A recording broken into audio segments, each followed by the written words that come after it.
다음 사연입니다. 안녕하세요 선생님. 저희 아이는 소마를 5세 2학기부터 다니기 시작해서 현재 A반에 다니고 있는 초1 아이입니다. A반은 상위반입니다. 소마에 다니고 있기 때문에 학원에서 권유해 주시는 문제집들로 공부를 하느라 소마셈 하고 있고요. 2학년 거 1학년 아이인데 2학년 끝나고 있네요. 곱셈 다 했겠네. 디딤돌 2학년 1학기 기본 응용 풀고 있습니다. 소마셈은 주중에 매일 2장, 주말에는 디딤돌 5장과 학원 숙제를 몰아서 하고 있습니다. 문제는 오답률입니다. 디딤돌 5장을 풀면 틀린 문제가 10문제 이내로 바로 많이 나옵니다. 학원 진도에 비하면 매우 쉬운 내용이고 틀린 문제들을 보면 10개 중 8문제가 문제를 제대로 읽지 않아서 2문제 정도는 단순 연산 실수인 것 같아요. 다시 생각해 보라고 하면 대부분 스스로 고칠 수 있어요. 시험에서도 비교적 어려운 문제는 잘 맞추는 편이고 쉬운 문제는 정말 잘 틀립니다. 어떻게 하면 이런 문제를 잡아줄 수 있을까요? 5세부터 다녔는데 이 정도면 수감이 없는 아이일까요? 너무너무 답답합니다. 아니요, 수감하고는 관계없고요. 두 번째 질문은 첫 번째 이야기부터 좀 할까요? 일단 사고력 학원을 다니는 아이들, 소마라든가 CMS라든가 사고력 학원을 다니는 아이들 중에 사고력 학원 위주로만 하고 있는 아이들은 문제가 될 수 있는 게 하나가 있어요. 그게 바로 교과 부분입니다. 교과 부분이라고 하면 저는 사고력이나 또는 심화와 교과를 어떻게 구분하냐 하면 사고력 또는 사고력도 심화의 한 종류라고 말씀드렸죠. 그러니까 심화 위주로만 공부하는 것은 교과에 기본적으로 연습할 수 있는 기본기를 단단하게 만드는데 도움이 되진 않습니다. 실제로 그런 시행착오를 저도 겪었고요. 예를 들어서 사고력 학원의 어려운 책들 다 공부하면서 교과도 최상위 위주로만 공부를 시켜놨더니 연산도 제대로 안 하고 조금씩만 했어요. 그리고 교과 기본서도 안 하고 이렇게 어려운 문제만 해놨더니 정말로 지금 말씀하신 것처럼 기본적인 문제들은 잘 못하고 오래 걸리고 그것들도 막 생각해서 하려고 하고 말하자면 훈련이 좀 안 되어 있다고 봐야 되나? 이런 부분으로 저도 봤던 적이 있어요. 그래서 그런 시행착오를 좀 한 적이 있어요. 그래서 기본은 단단하게 하는 게 중요하다라고 저도 시행착오를 했었고요. 그래서 지금 소마를 다니든 소마라서 문제가 되는 게 아니라 사고력 학원을 다니면서 교과를 제대로 연습시키고 하지 않는 경우, 자, 이 문제는 어떤 식으로 발생하냐면 소마도 그렇고 필즈도 그렇고 CMS도 그렇고 이런 사고력 학원들은 강남에서 시작한 프로그램입니다. 강남에서 대치동에서는 얘네들이 문제가 안 돼요. 왜? 제가 대치동에서 아이들 가르치면서 보면 대부분 연산학원 따라다니고 교과학원 따로 다니고 사고력학원 따로 다니고 심지어 경시학원도 따로 다니는 아이, 수학학원을 4개씩 다니는 아이들도 봤어요. 2학년, 3학년 수준에서. 그러니까 대치동은 문제가 안 돼요. 그런데 보통의 그러니까 학군지가 아닌 지역에서는 그렇게 다닐 학원도 없거니와 그렇게 하기도 쉽지가 않죠. 그래서 교과 부분을 그냥 숙제만 한다 정도로 권유해 주시니까 숙제만 한다 정도로 생각해 주시는 게 아니라 2학년 이상, 2학년, 3학년, 4학년 앞으로의 과정들에서는 교과도 중요하다라고 인식하시는 게 중요해요. 그러니까 지금 2학년에 기본 응용 풀면서 틀리는 게 많다라고 하면 기본적으로 문제 읽기에 대해서 잘 안 될 수가 있고 문제 읽기에 대해서 잘 안 된다는 건 예를 들면 이런 것도 가르쳐 줘야 돼요. 문제가 이렇게 쭉 있어요. 그러면 여기 뭐의 길이가 3cm이고 하면 길이가 3cm야. 동그라미 해서 이거 중요한 조건이야. 그 다음에 끊어 읽기도 돼야 되죠. 문장이 끊어졌는데 뒤에는 다른 조건이야. 그럼 여기 선 구분해서 여기 하나가 있고 여기 또 다른 조건이 2개가 있네. 이런 것들도 그렇고 요 부분은 읽기가 잘 안 되는 아이들에게 가르쳐 줄 필요도 있어요. 그리고 구하라고 하는 것은 이렇게 선을 딱 그려놓는다든가 제가 여기 선을 그린 건 이렇게 선을 그려야 된다는 뜻이 아니라 문제가 이렇게 있을 때라고 생각한 거기 때문에 요 선은 다 그리는 게 아니라 아이들에게 어떤 식의 연습이 필요하냐면 주요 조건에 표시하고 구하라는 것에 밑줄 쳐보고 요런 연습. 그 다음에 문장이 길 때는 여기는 끊어서 생각해야지 라고 표시해보는 연습. 이런 것들은 교육이나 지도가 좀 필요합니다. 그래서 이런 것들을 기술적인 부분을 가르쳐주면 조금 도움이 될 거고요. 그 다음에 기본 응용이든 응용이든 요 난이도의 책도 개념을 정확하게 익히면서 문제를 찬찬히 풀어보는 훈련은 당연히 필요합니다. 예, 필요해요. 아직 어리기 때문에 그런 거고요. 근데 여기에서 이제 좀 긍정적으로 말씀드리면 기본 문제는 약한데 생각하는 건 엄청 좋아해가지고 막 달려들어서 풀고 오히려 심화 문제는 실수도 좀 없고 풀어요. 이런 아이들은 사실은 빌드업이 가능합니다. 그러니까 너무 어려운 문제를 어려워하는 아이들, 진짜 힘들어하는 아이들보다는 그래도 나아요. 연습하고 훈련하면서 극복될 수 있는 부분이 더 수월합니다. 네, 그렇게 생각하시면 될 것 같고요. 두 번째 질문은 늘 시간에 쫓겨 심화 문제집을 풀어볼 기회가 없었는데 이번에 따프를 구매했다가 아이도 저도 매우 만족하고 풀리고 있습니다. 다행이네요.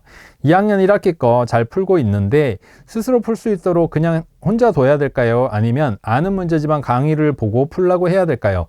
선생님의 강의를 들으면 또 다른 방법으로 풀 수 있는 방법을 배우는 것 같아 좋아서 동영상 시청 후 풀게 하고 있는데 시청 후 풀릴지 아니면 풀리고 나서 하는 게 좋을지 고민입니다. 자, 요거는 이렇게 하세요. 동영상을 따풀이라는 책은 제가 학원에서 아이들을 가르친다라고 생각하고 만든 책이에요. 그러니까 학원을 다니는 이유가 잘 배우기 위해서잖아요. 그래서 만든 책이고 스스로 공부하는 아이들도 문제만 푼다가 아니라 그 문제들을 통해서 이런 걸 알아야 돼. 이런 것들을 이제 전달하고 싶은 부분이 되게 많이 있었고 그런 것들이 있는 내용들을 동영상이나 문제의 풀이 과정으로 제시한 책인데 일단 첫 번째는 자기 의지가 분명한 아이들은 동영상을 먼저 보는 게 아니라 그 박스에 있는 대표 문제를 스스로 해봅니다. 그런데 스스로 해봤을 때 이제 잘 안 될 때가 있을 거예요. 이게 뭘 물어보는지 모르겠다던가 있을 거예요. 그럴 때 동영상을 시청하면 되겠고요. 그리고 잘 풀렸어요. 잘 풀렸더라도 어머니 말씀처럼 선생님은 또 다른 얘기를 그 동영상에서 하고 있거든요. 여기 풀이 과정은 이렇게 제시되어 있어. 그래서 우리 이렇게 해볼 거야. 그런데 있잖아.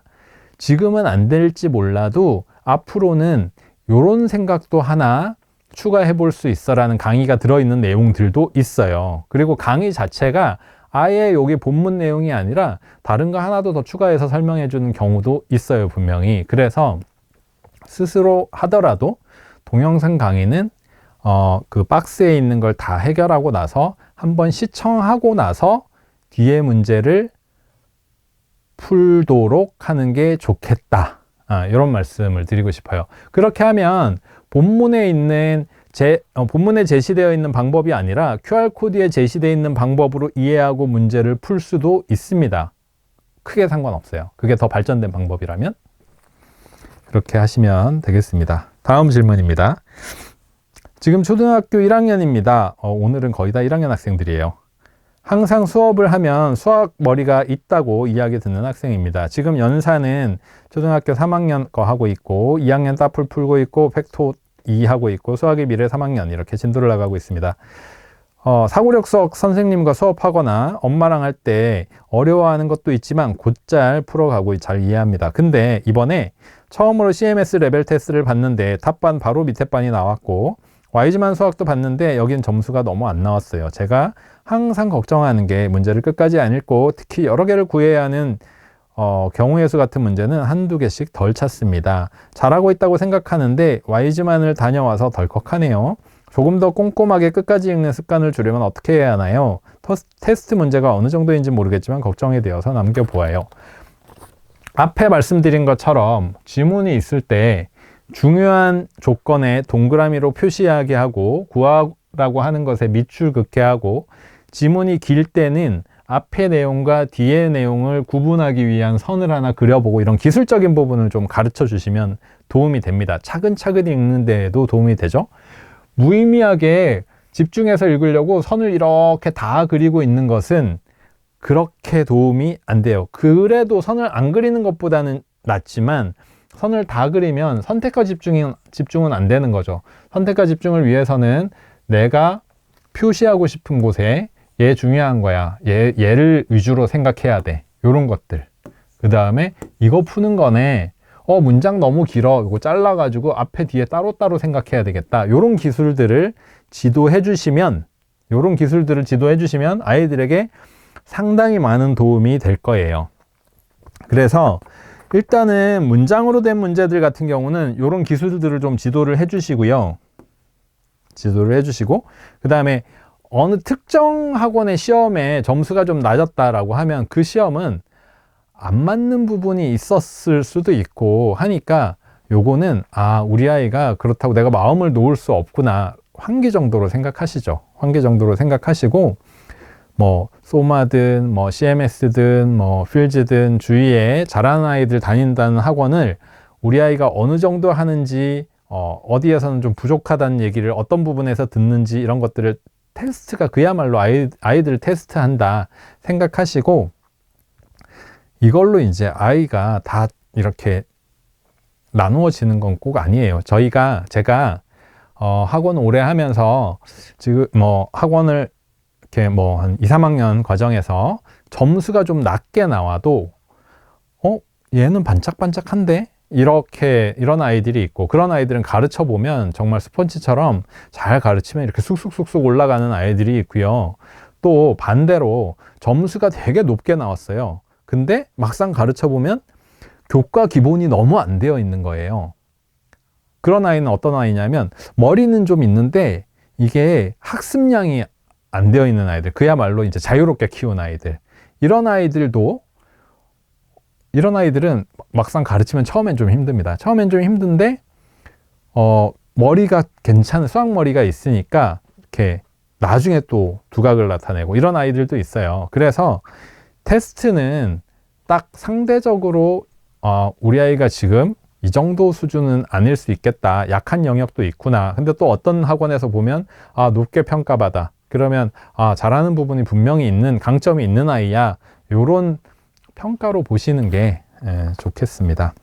공부는 제가 볼 때는 지금 현재는 충분히 잘 하고 있는 것 같아요. 1학년 아이고 하고 있으니까 아이가 좀 어려워하는 영역의 시험 문제가 나왔거나 컨디션이 좀 안 좋았나 봐. 이런 방향으로 생각해 주시는 게 좋을 것 같아요.